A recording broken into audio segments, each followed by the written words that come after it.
Hi friends, வணக்கம். நம்ம இந்த வீடியோவில் லாங்குவேஜ் பற்றின ஒரு அண்டர்ஸ்டாண்டிங் தான் பார்க்க போகிறோம்.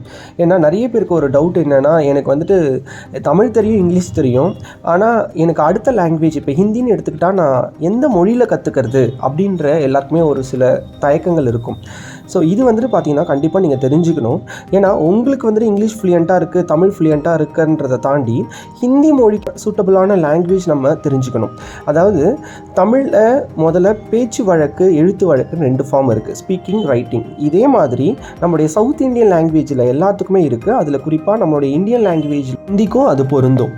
ஸோ இப்போ பார்த்திங்கன்னா தமிழில் நான் வரேன் அப்படின்றதுக்கும் நான் வருகிறேன்றதுக்கும் வித்தியாசம் இருக்குது, சரிங்களா? அதே மாதிரி தான் ஹிந்திலையும் நிறைய வித்தியாசங்கள் இருக்குது. எழுத்துப்பூர்வமாக எழுதக்கூடிய வரக்கூடிய லெட்டர்ஸுக்கும் ஹிந்தியில் வித்தியாசம் இருக்குது, பேசக்கூடியதுக்கும் ஹிந்தியில் வித்தியாசம் இருக்குது. ஏன்னா ஹிந்தியினுடைய சென்டென்ஸ் ஸ்ட்ரக்சர், சென்டென்ஸ் பேட்டர்ன் எப்படி இருக்கோ அதே மாதிரி தான் நம்முடைய சவுத் இந்தியன் லாங்குவேஜ் எல்லாத்துக்குமே அதே பேட்டர்ன் தான் ஃபாலோ பண்ணுறோம்.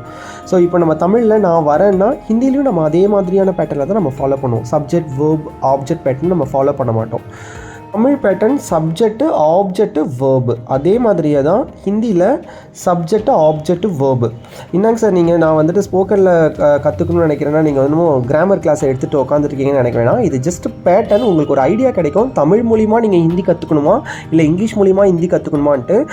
தமிழ் எனக்கு தெரியவே தெரியாது சார் அப்படின்னா மட்டும் நீங்கள் இங்கிலீஷ் மூலிமா கற்றுக்கோங்க.